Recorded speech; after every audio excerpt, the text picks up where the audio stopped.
nudity, strong sexual content, and graphic language. This show is intended for mature audiences only.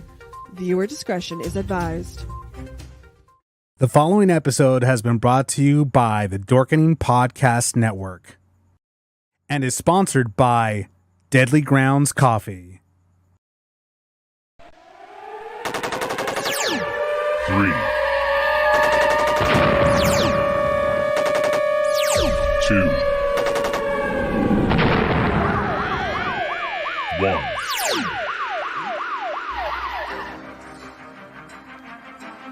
And now, you're tuned into the Navarro-Miller Report, featuring the hottest in news, entertainment, sports, and all those topics for the mainstream audience. The Navarro-Miller Report. Examine your reality. What's up, everyone, and welcome to the Navarro-Miller Report. I'm your host, Dave Navarro. And I'm Jeremy Miller. And I'm looking all weird like right now. Like, what the hell is going on with me? Hi, everyone. Oh, there's a camera right there. Okay, cool. So, wanted to welcome everybody to another wonderful episode of our podcast. And Jeremy, how you doing? Doing okay, man. Doing okay. Excited. We got football back. So very excited. Dude, my man, Monday was like hilarious. I mean, Josh, your brother. Oh my God, why are you guys going so fast with the freaking fantasy football? It's too much.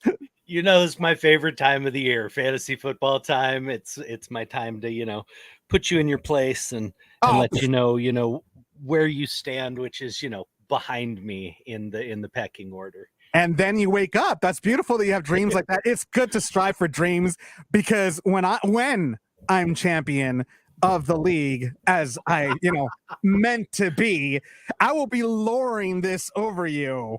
Like, he has such dreams, ladies and gentlemen, such big dreams. It's so sad that they will all be shattered and dashed. You gotta love the what is it? I can't find the word, the bullshit, really. See, he can't even sit still, people, because he has no idea what to do with himself and with me in front of him being the champion that I am. Who won the last championship? Asterix, mind you, Asterix. We both quit that freaking league, by the way. So and who still won without even having to play his team? I came in second on that one, and I didn't even play. If I would have played, you would have been right behind me, bud. It would have been. I would have played.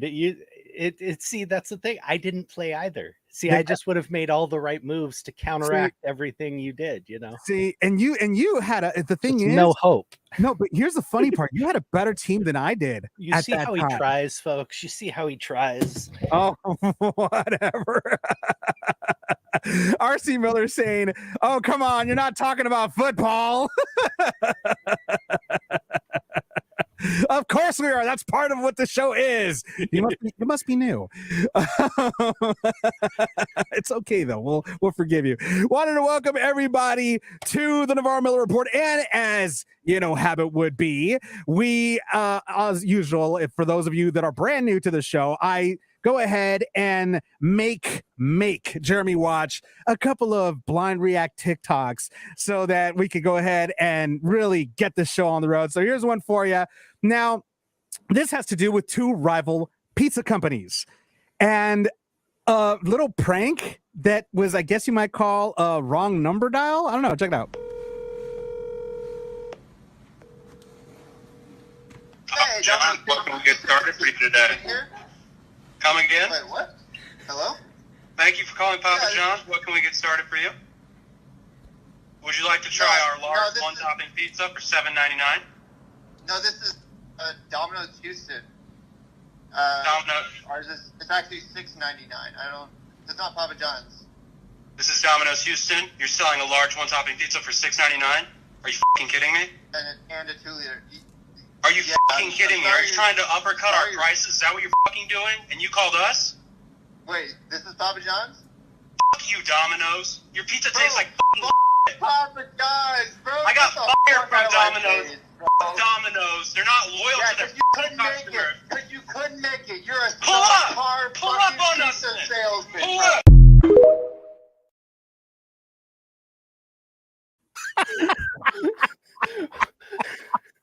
The hell is that? What is this? East Coast, West Coast? What the hell? He's like, pull up on us. Let's go, son. It's a fast food pizza place. Chill out, folks. Oh my God. Hey, John Price, how you doing? Says Dave and Jeremy. Hi from Arkansas. Hey, John, how you doing, John? Oh my God, that was hilarious. Okay, so this is. It sounds like such a gang rivalry. It's so funny. I love it. Oh my God. Okay, so this next one. Oh my God. And welcome everybody that's watching us on TikTok right now. One Nation says dramatic dominoes or dominies. Oh my God. This next one actually kind of reminds me of something you would say to somebody, Jeremy, to be perfectly honest with you, knowing how much of a nice guy you are to really stupid questions. Check it out. Hey there, y'all moving in? No, ma'am. We just wanted to see what our stuff would look like inside this house, and once we see, we're gonna move it back to our place.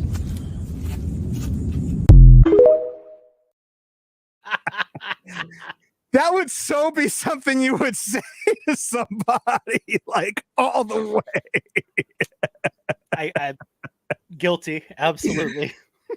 Hey, Lincoln Bevers, actor Lincoln Bevers is saying, "What's up?" Hey, Lincoln, how you doing, man? Oh that my was God, too funny. That honestly, I wanted to be at the end of it. Like, here's your sign, dude. When I saw that, I was like, "Yeah, that's Jeremy. That's all the way him." in a heartbeat. Oh, in yeah. a heartbeat. He would definitely go ahead and say something Oh like, man, I would not have Mark. high hopes for my new neighbors after a question like that. No, you'd get a lot of dog duty on your front porch, that's for sure.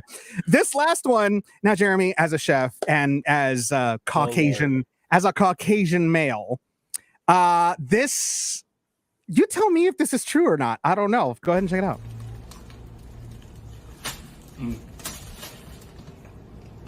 Mm-hmm.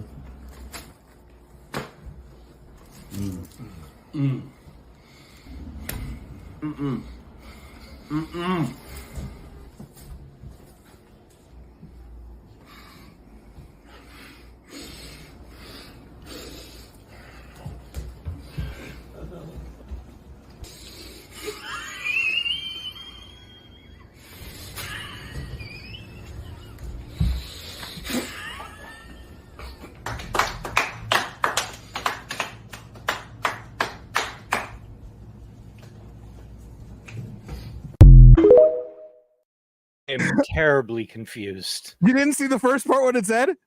Oh, I saw it. So they're pretty much making an impression of what white people usually look whenever they have something tasty. You know, I gotta admit, I did see you a couple times do that. I'm a pasty white. No, you have not. There's a couple of times that I did see you, like when you taste it, like, I saw you do that. I saw it. You lie completely. I have never seen anybody do that, much less a white person, black person. Doesn't matter. I've never seen anybody react like that. You eat something that's bad, you spit it the hell out, and you're like, oh crap, that was awful. I don't know what that was about. Oh, well, JC actually, JC just so happens to say, just did those in 2 restaurants myself over the recent holiday. Okay, well, JC and I have never had a meal together. I've never seen it. Oh my God. And then One Nation on TikTok is saying, tasty or salsa. I think they had Tabasco. Oh, and of course, a reaction to something super spicy, not nasty. Yeah, true, very true. And then she has a message for you, Jeremy. She says, "I have something to say, USC." Yep, and Fight on, One Nation. Fucking things. I swear, 2-0, baby. And she says, "Right." You gotta love our audience. All right. So go ahead and we're moving on to some actual news here because this is getting ridiculous, getting crazy here. We have something. Is Florida man at it again? I heard something about a DA raid on Florida man. Florida man got the DA raided on him. So Florida man was not in Florida. So this is a little bit of a twist on Florida man. And this is a fluent Florida man. This is not our usual run-of-the-mill meth head Florida man. This is a retired doctor who had his 70-foot yacht raided up in Nantucket. Oh, so he's super Florida man. Super Florida man. There was a report to the police that there was a woman at there was a female party on board the yacht who did not want to be there and was being kept from leaving, and there was also the possibility of an overdose. So when officials and police and firefighters responded, they found a woman in distress who the EMTs were able to help and get her off to the hospital.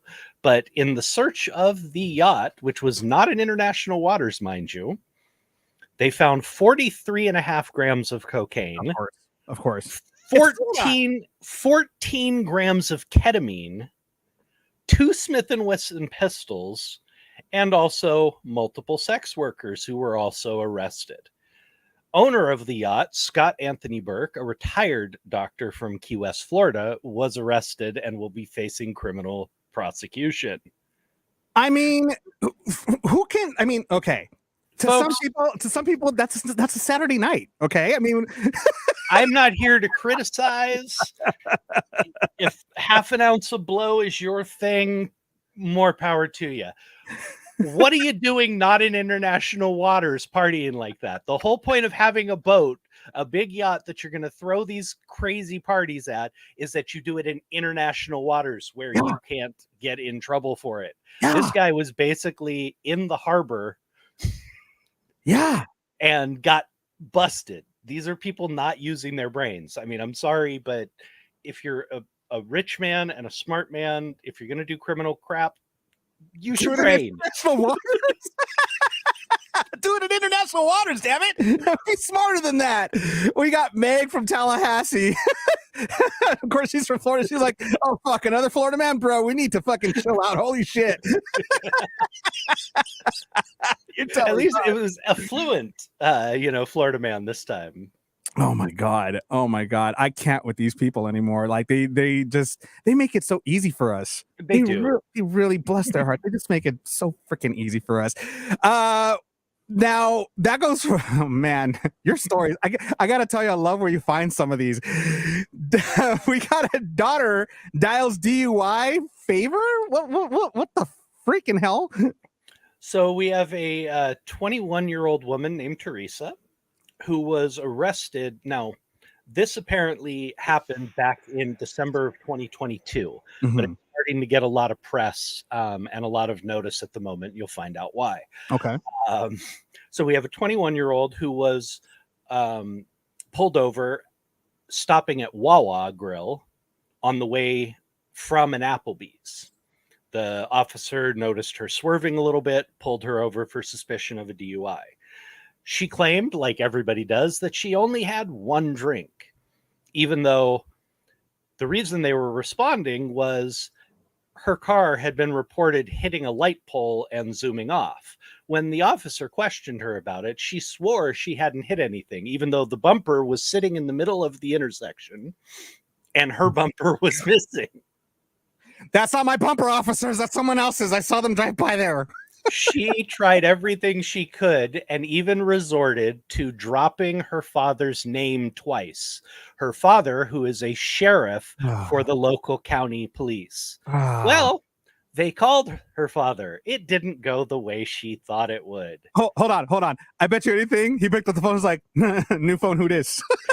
No, Daddy showed up. Oh, and he's getting a lot of praise for the way he handled this. Daddy showed up and basically told them to cuff her and take her ass to jail. Yep. That's a good parent right there. That's good parenting. And that is why it is coming into the news. This man is getting a lot of praise for allowing his daughter to face the consequences and accept responsibility for her actions. She tried to use his power to get out of something. He was not having it. So as she's being arrested, she starts screaming and crying out. But daddy! No, she did. She did. She starts screaming and crying out. Where was it? Sorry. As the handcuffs were being placed on her, she started screaming, Dad, I'm the captain of the soccer team. I'm not. Dad's response, cut the shit. You're getting arrested for a DUI. Oh my God. So kudos to this dad, man. Captain of the soccer team. I'm captain of the soccer team. I got a soccer match this Saturday. I can't miss it. Dad was having none of it, and kudos to him, man. That, I'm sorry. As a dad, I know the first instinct is you want to bail your kids out of trouble. You want to protect them. But if they fuck up, that's their own problem. It's not only their own problem, but if you don't let them accept the consequences and face those, then guess what? They're going to continue to make those mistakes, and those mistakes are going to get bigger and bigger and bigger until somebody gets hurt. So, God bless this man for doing what he did. Unfortunately, there are too many people in power, whether it be police officers or otherwise, people with influence who let their kids get away with this crap. And the kids know it. They know that they can just drop daddy's name and everything's going to be fine. So God bless this man. One of the comments on the TikTok chat, One Nation actually said better than her unaliving somebody, and then 1 day in jail better than life. Exactly. And that's actually something that my dad, and I've told you what my dad has always told me this whenever he punished me as a kid, whenever he whooped my ass for doing something stupid, he would tell me, he's like, son, I'd rather punish the boy of today takes the kid, because I even heard about this one, and I'm sure many of our viewers probably have heard about this one, but I'll let you take this one, Jeremy. So this one is definitely going into our Hall of Fame. I think this is right up there. I think this is right up there with Florida man who had called the police because his meth wasn't pure. And he wanted to file charges against his dealer. I think this is really right up there. So we have a man in Nebraska who was busted driving on the wrong side of the road after calling the police to report someone on the wrong side of the road. He was so messed up that he was reporting the legal drivers coming towards him, flashing their brights and honking at him. Oh my God. He reported them. So the cops came out and were like, wait a second, you said you're driving this car. They literally pulled him over and he realized what he had done. Oh my God. The driver said he had his brights on me, man. He almost rode me off the road. The police asked him, well, why do you think he did that? And the guy goes, yeah, because I was on the wrong side of the road. Oh my God. So the cops asked him if he was the one that called earlier. And the man said, yeah, because I thought somebody was on the wrong side of the fucking road. The officer responded, turns out it was you.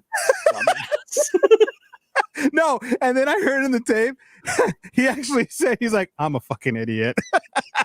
He actually said that in the tape. He said what we're all thinking. I lost it when he said that. I was like, yep, you sure are. Calling 911 on yourself is a new one. Oh my God.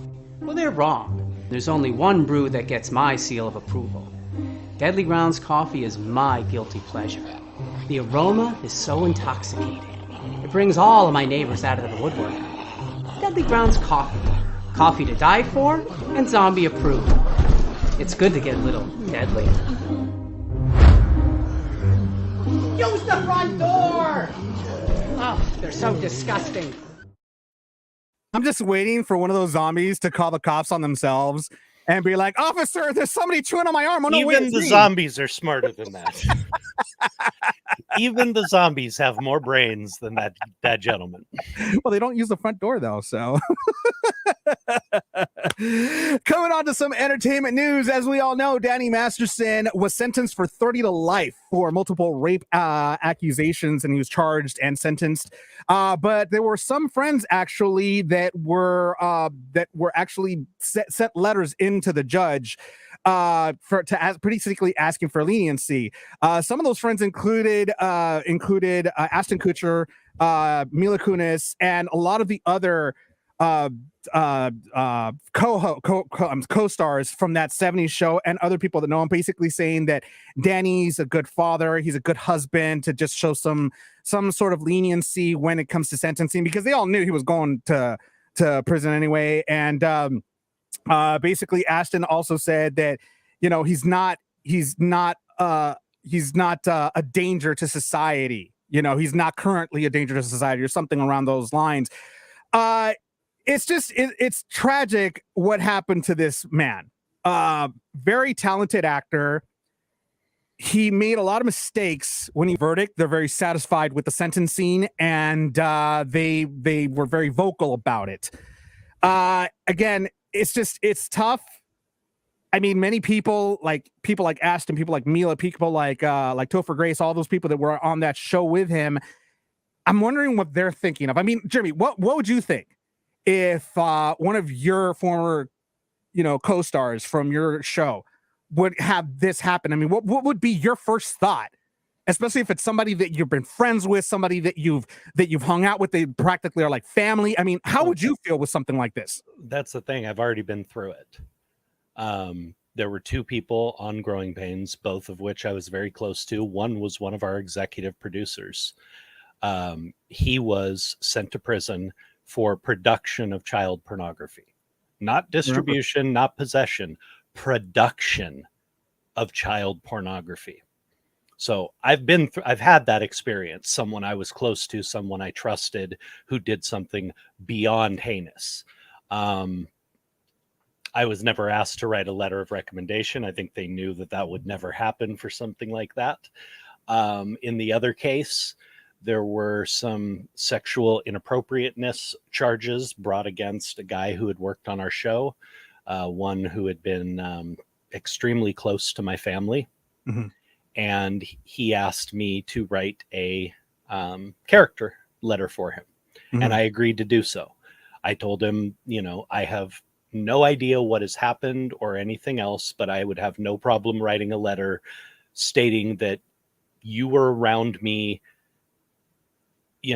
16 hours a day, some days, alone. We share, stating the facts that I was a young boy, that he was around and had beyond ample opportunity to be inappropriate with, to make a move, to do anything.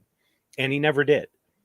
Now, that doesn't say he didn't do what he was accused of. He did jail time, and apparently the proof was enough, but he never did anything to me. So I didn't mind writing that letter. I ended up not writing it because I found out from someone very close to me that was even younger than I was that he had been very inappropriate with them. Oh, wow.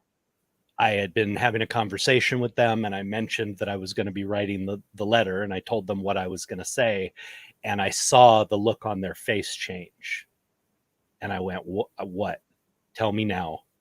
And he just looked at me and put his eyes down and said, he was really inappropriate with me a bunch of times and made a couple of moves on me and stuff. And so I didn't write the letter. I was very glad I got that information before I wrote the letter, and I vouched for this guy. So I can understand where Mila and Ashton and whoever else may have written him a character letter might be coming from.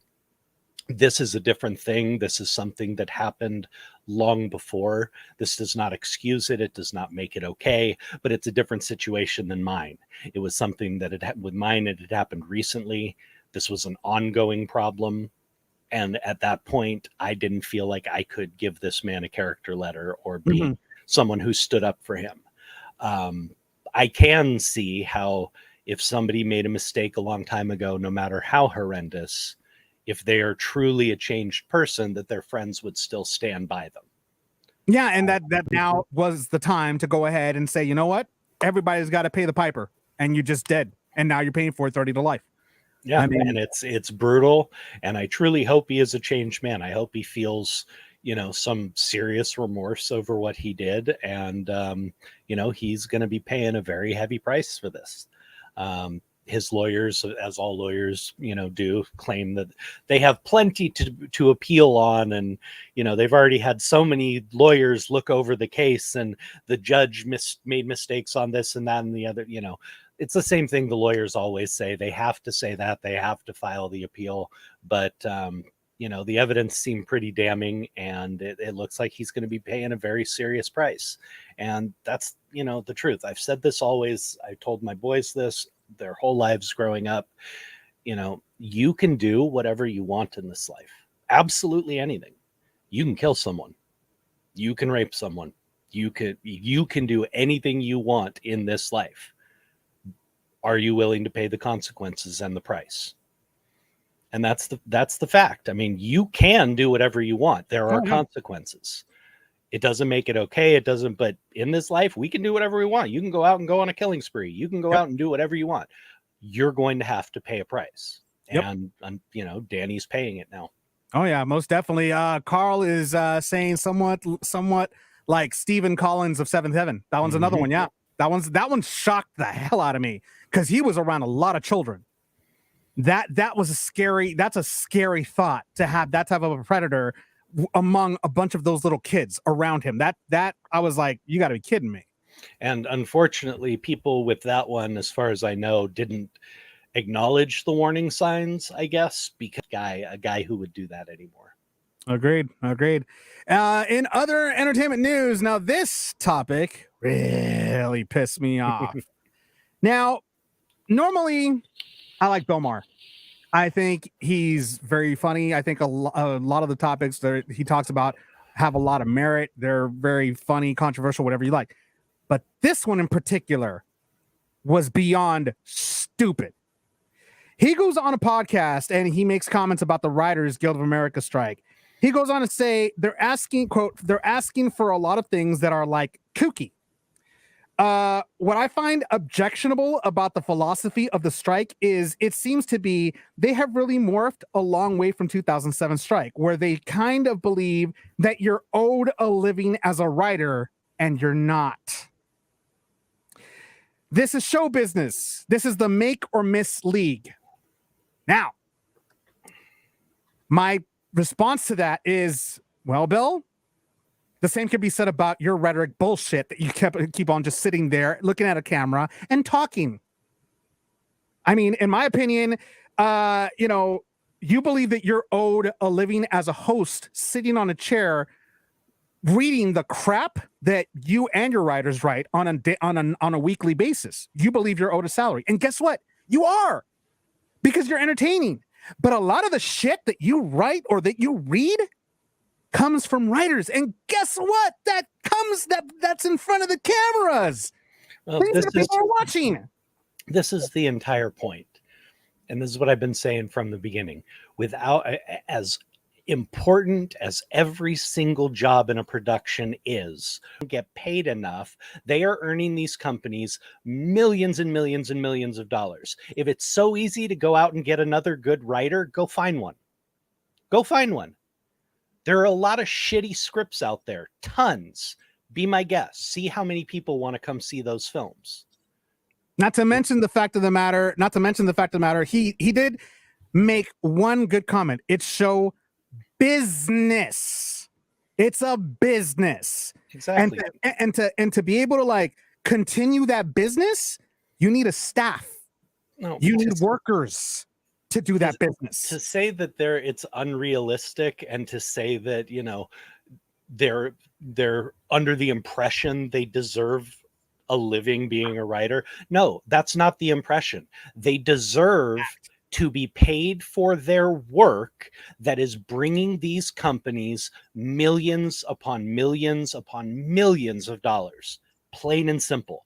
Bill has completely lost the plot here. Including his show. Because I know Bill, he writes a lot of his stuff, but he has a staff. Regardless. because he doesn't have time to all do the it best himself. hosts have writers. Now, the Jimmy Kimmels, the Fallons, even Carson and those guys. I mean, they were brilliant and they did their own stuff. A lot of their material is their own. But there are a lot of writers who got very famous, who made a lot of money, and who were able to project those careers forwards as writers because they were so esteemed as writers for these top comedians and these top show hosts. I know Bill probably writes a lot of his stuff, but he still has writers. One place that probably is like shut down. It's okay. No problem there. We're streaming live on YouTube, TikTok, everywhere. So we're good. But yeah, no, I mean, it just sickens me that Bill, as a person that's a writer, then again, he doesn't care. He has millions of dollars. He could give a shit about the little guy. It's all about him. Bill was about the little guy, back when he started. It's what people loved about him. Yep. He's become quite an elitist. A lot of his opinions sound like, rich white guy giving them. I mean, that's just the truth. His whole demeanor and, I don't know, kind of platform has changed over the years. So, it is what it is. I don't agree with a lot of what he's said, recently. I used to love the guy. I really did. Yeah, me too. But it's been a long time. It's been a long time since I've actually paid attention, to his show, because honestly, he's changed an awful lot. And, or at least his show has changed, and his focus, his opinions, and the things he tries to get across have definitely changed. Yeah, no, I've lost complete respect for him. After these comments, I've lost complete respect for him. I will never watch another Bill Maher show. And I, invite everybody to boycott Bill, Real Time with Bill Maher, because if he thinks that writers, aren't owed anything, then guess what, Bill? Neither are you. You're not owed any audiences. You're not owed your paycheck. You're not owed anything. How about that? You work for free. Let's see how far that gets you. So that's man. I was when I saw that, I was like, oh, I gotta talk about this. That just angers me because I'm a writer. I'm a writer. I know, brother. So it's like, are you freaking kidding me right now? Are you actually seeing people came out, and said this? So he at least took accountability and went ahead and apologized to any staffers he might have, wronged or whatever. Granted, I hear the hushed tones of the publicist telling them to do so, but I mean, that's just my guess here. What do you think, Jeremy? Well, I'd say that's probable as well. I have a little bit different of a take on this. I grew up in a different era on the sets, and people need to toughen the hell up. Those shows have always been cutthroat. I mean, always, because it's always about who's got the next idea, the next skit, the next bit, whose lines and jokes are going to be used. It is a cutthroat business. And you knew this going in. All these people, I had such mental stress over it. And they're looking for a cash cow. Who freaking who? Yeah, they're seriously, you are in a high pressure, high stress business where you literally have to come up with brilliance on a daily basis. You chose that job. You got into this career. Now, does he have the right to just be berating people left and right and everything else? No, of course not. But is that uncommon on a set in a high pressure situation like that? You go to a Fortune 500 company and go F something up for them and see if your superior doesn't rip you a new one. Okay, this is not really that new.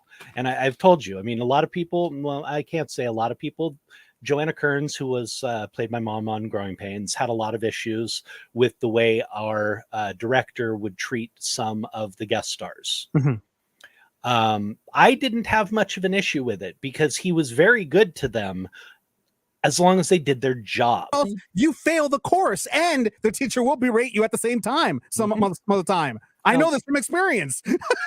Like I said, I mean, no one else ever voiced any issues about it. And I personally thought he was not that out of line because it only happened to, guest stars who were unprepared. People who came on and instead of doing their jobs were too busy over by the craft service table, chatting with people, too busy on their phone, talking with people, that was the stuff he couldn't tolerate, and he would go off. And I never saw it as inappropriate. Some people did. And times have changed. But seriously, if you're going to be in a high pressure business, you need to suck it up seriously, because that's the nature of these type of jobs. You have to bring it every single day. And that is a lot of pressure. Go ask the people who worked for Steve Jobs and worked at Apple during the 107-hour weeks and stuff like that. Now, you choose a high pressure industry, and then you want to bitch that you're under too much pressure. Now that is the pure definition of showbiz. That is show business right there. High pressure situations all the time. I mean, that's just the way it goes. If you're not prepared, they will recast and hire somebody else. That's just the way it goes. If there's just no if, ands, or buts. If you don't like it, tough. You shouldn't have chosen this job. This isn't the job for you. Go work at no offense to anybody that does call centers or anything like that, but go work at a call center. And even call centers are still high pressure too. I mean, even those are high pressure. Mm-hmm. But it's all the time. They're constantly making sure that he's doing the job that he was hired to do. Mm-hmm. And if he can't do it, there's thousands of others that are lining up to go ahead and take his place. So they want to be confident that he knows how to handle his team. Just like Jay Leno did, just like Johnny Carson did. All of those guys before him, they all knew how to handle their team. And if you can't handle your team, then Jimmy seems like a nice guy, but and because I think he seems like a nice guy, people probably think they could walk all over him because he's a nice guy, because he looks like he's a nice guy and he looks like somebody that wouldn't fight back. So that's why it was shocking to me when I heard this. I was like, really? Jimmy Fallon of all people?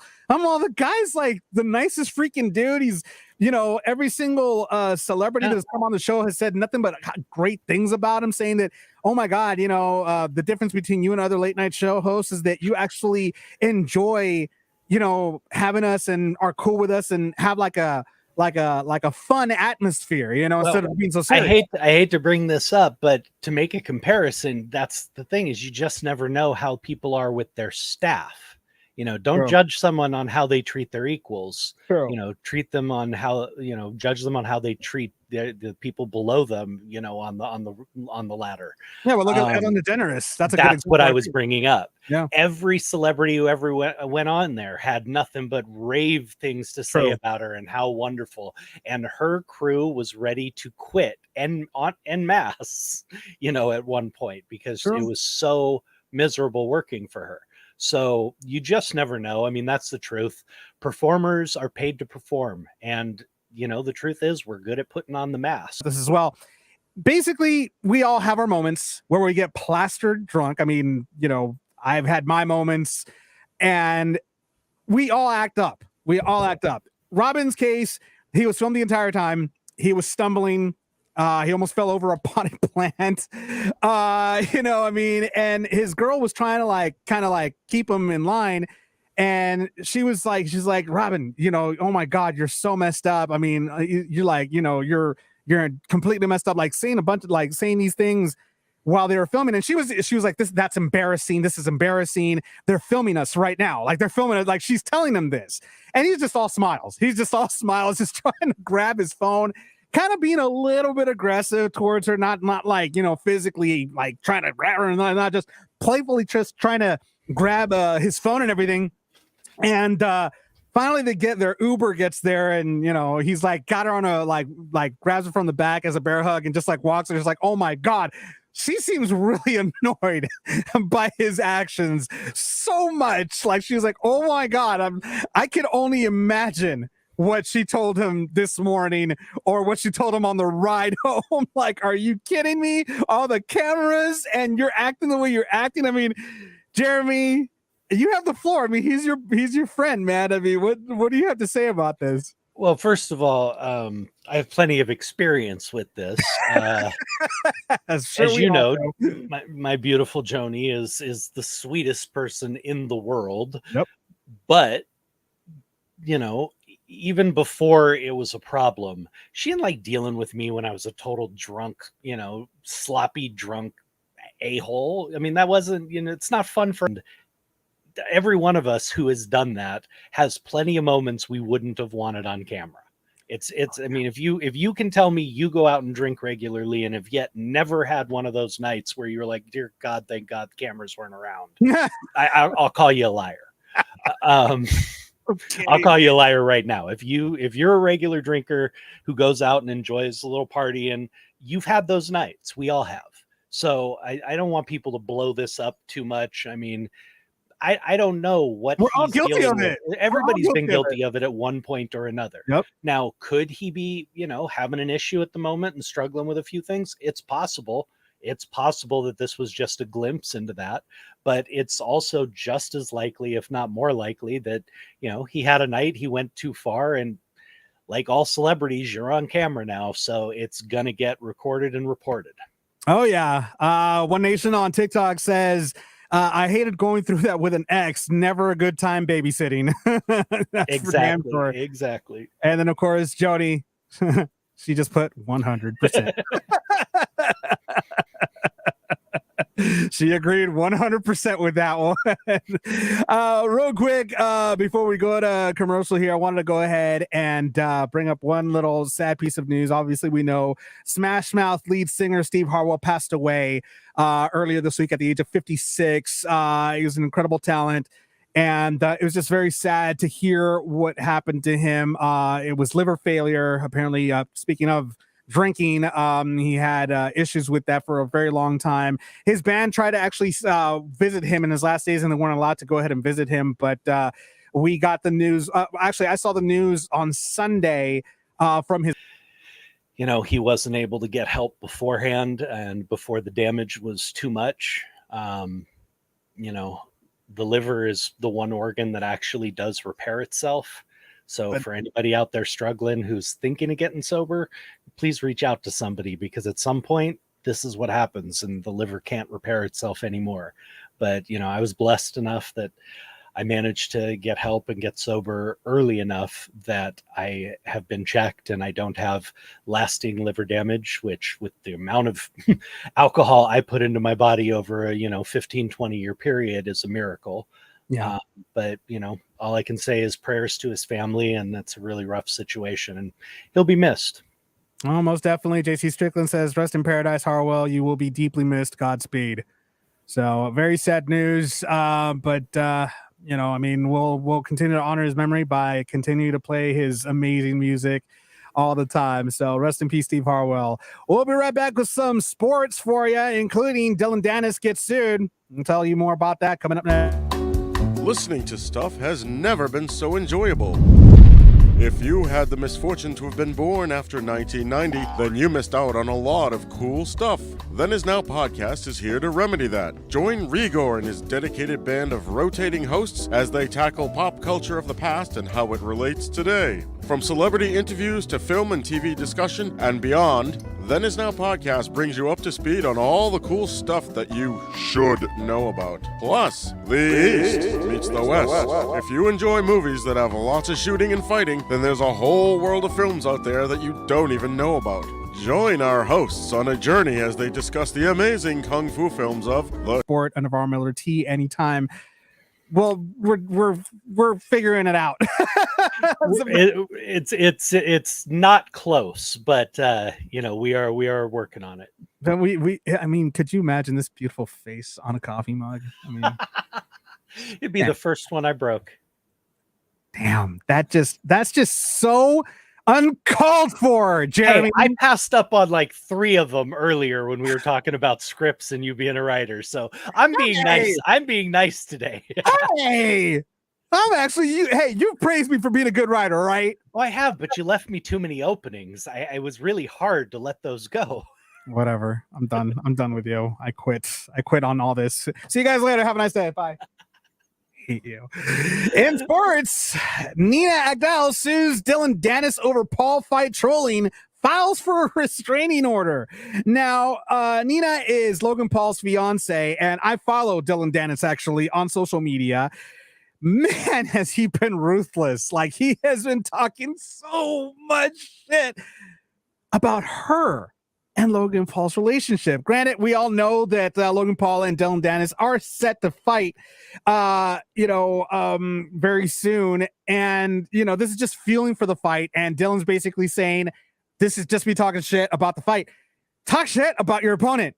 But now you're talking crap about his fiance. And that's a different story. Like, she has nothing to do with the fight, and I mean, in a sense, I kind of have to agree with her because not too many fights that I've seen or anything like that have the fighters talked about each other's wives or each other's girlfriends for that matter.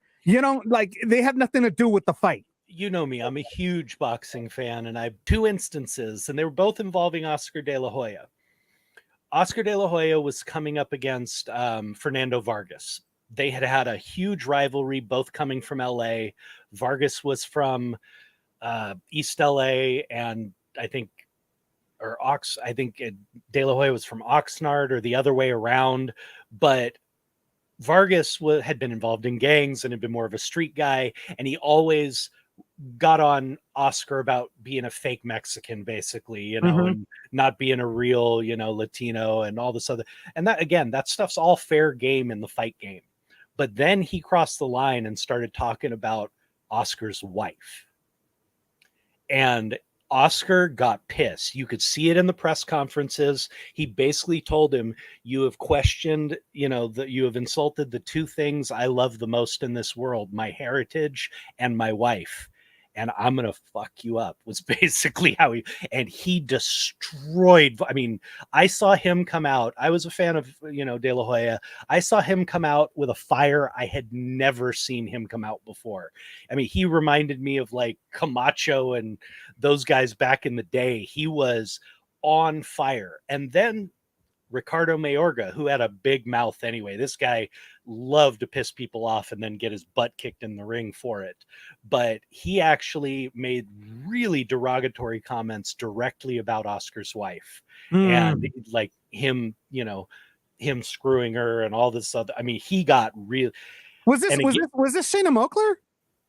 It might have been. I think that during that time he was married to Shayna at that time, I believe. I don't know. This would have been 15, 20 years ago when he was really in his prime. But I mean, it's her. She's the one that's I suing.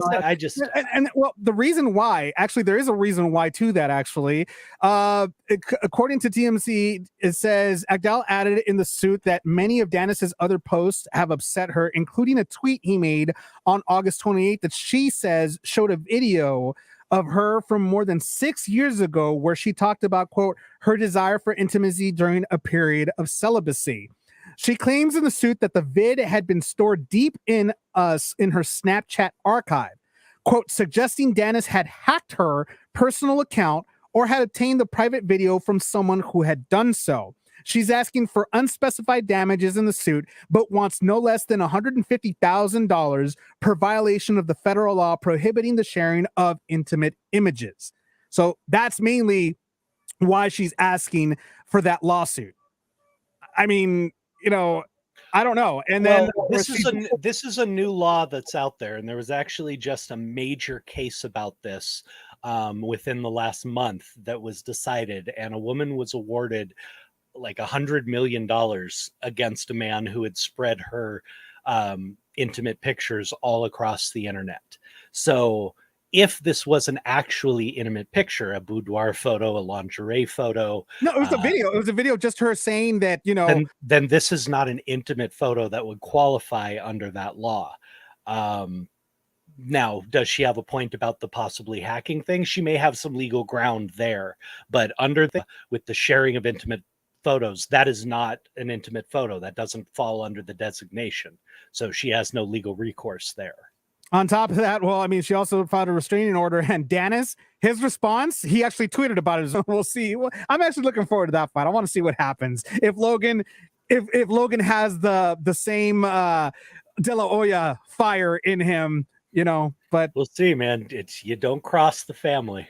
We'll see. Our final story before we take off here. NFL season is here tonight. Actually, right now, I believe.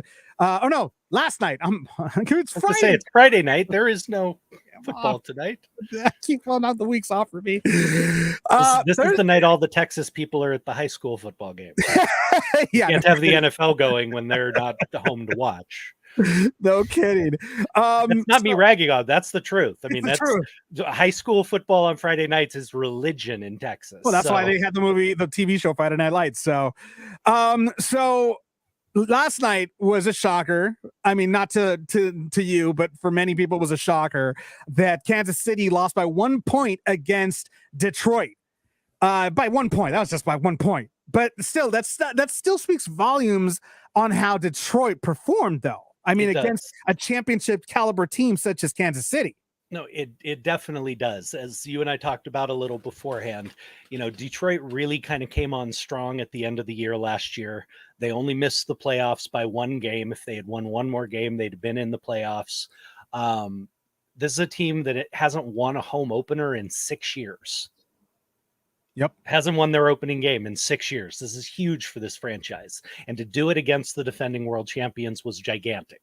Now, again, you got to temper it a little bit because Travis Kelce, the man who Kansas City's offense revolves around, who every play goes through in some form or fashion, was unable to play. Yep. And 3-4 years after that, you're going to get the top picks. You're going to get all the advantages, and it makes for some, more interesting football rather than watching the same three teams, dominate every single week. So I thought it was a great game. I watched the whole thing. It was a lot of fun. And, and again, I don't like taking anything away from Detroit, but DeVarius, I think his first name is DeVarius Toney, who was the receiver for Kansas City, had 4 dropped passes, 4 on the night. 2 of them open field, downfield, touchdown passes. Like, he had nobody within 5 yards of him. All he's got to do is catch the ball and run another 20 yards and he's got a touchdown. He hit him right in the hands. Not a hard pass, not a difficult catch, and he dropped him. So that's a little worrisome. He's certainly not one of their top receivers, but he was expected to be a strong backup or number 2 or 3 man. That's going to have to get cleaned up. That's a little worrisome for the Chiefs. But again, they had an opportunity. I mean, if those 2 touchdowns get converted, we're having a whole different conversation here. We're talking about how well Detroit played, but still lost. So. No, I have to agree. JC actually asked a really good question where the NFL is concerned, generally speaking, who are each of your top 5 teams? Now, JC, I don't know if you mean top 5 teams as far as our prediction for the Super Bowl or top 5 teams as far as favorite goes.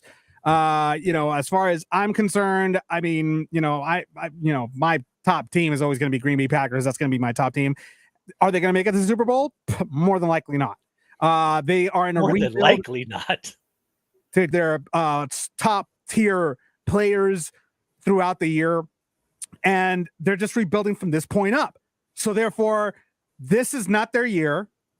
Probably next year probably won't be their year either, but give them a couple of years. We'll see what happens, in my opinion. Obviously, Kansas City is more than likely going to make the Super Bowl. San Francisco right behind them. I hate to say it, but probably the Jets.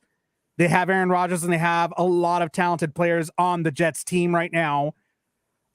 Detroit's looking pretty good. They're looking pretty hungry, and I hate Detroit. You know how much I hate Detroit. They're our rivals, but I got to give it to them. And then I think finally I would have to say with the Cowboys.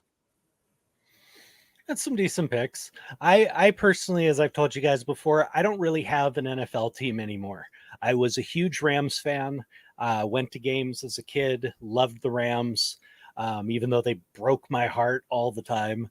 And when they moved to St. Louis and then won a championship for St. Louis, I lost my interest in the team, and having them back, that same passion is not there. So I follow all the teams now, truthfully, and anywhere where a USC player is and is excelling or has a starting spot, I'm going to be following that team. I'm going to be, that's one of the reasons I like Detroit. They've got a couple good SC players. Amon-Ra St. Brown is their number one, their number one receiver, blew up last year, going to be even better this year. That's kind of what I follow. I like to see where the USC quarterbacks go.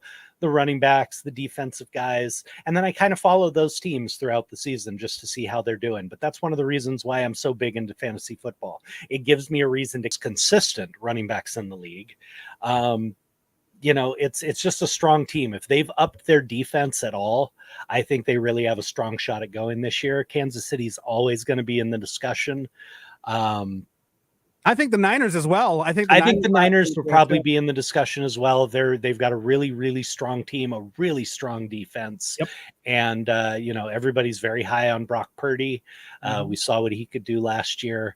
I am not so high on the Cowboys. They are an incredibly talented team again this year, but it's one of the few times I will agree with Stephen A. Smith, the ESPN analyst, that the Cowboys will do what the Cowboys do. They're going to look good for a while, then they're going to start blowing games. They're going to get close, and then they'll screw it up in the playoffs. Sounds like the Raiders. It's what Dallas does. I'm sorry. It's what they've done every single year. Yeah. They've been expected to compete for the Super Bowl. Ever since the Aikman, Emmitt Smith years, that's been their MO. And I think they'll do it again. I think they'll play strong throughout the year. They're going to blow a bunch of games, maybe not get as high of a seeding as they're supposed to. And then they'll put up a dud in the playoffs like always. And that's pretty much the bottom line. I mean, honestly, I agree with all that. The Cowboys, the only reason why I chose the Cowboys is because I forgot about Cincinnati. I forgot about Cincinnati and the Niners. I forgot about them too. So, you said the Niners. Oh, okay. And also Philadelphia. That's another team that's actually in the running as well. Philly would be in my top 5 as well. They're going to be a strong squad this year. Jalen Hurts coming back, was it 3rd or 4th year now as the starter? This is really going to be a time for him to blossom. Great receiving from 6 to 7 p.m. Pacific Standard Time. Make sure you watch and listen to my radio show On the Ride Home with Dave Navarro every Monday, Wednesday, and Thursday from 2 to 7 p.m. Pacific Standard Time. We will be back here again as usual. Apologies for last week not being here. We kind of had some technical issues on my end. Not this time, it was on my end, not on Jeremy's end. So we wanted to apologize for that. But we wish everybody to have a wonderful weekend. For that, I'm your host, Dave Navarro, along with this USC loving mother.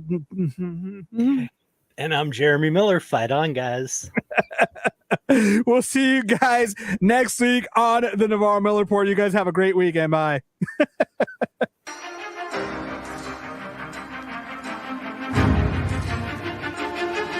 You have been listening to the Navarro-Miller Report.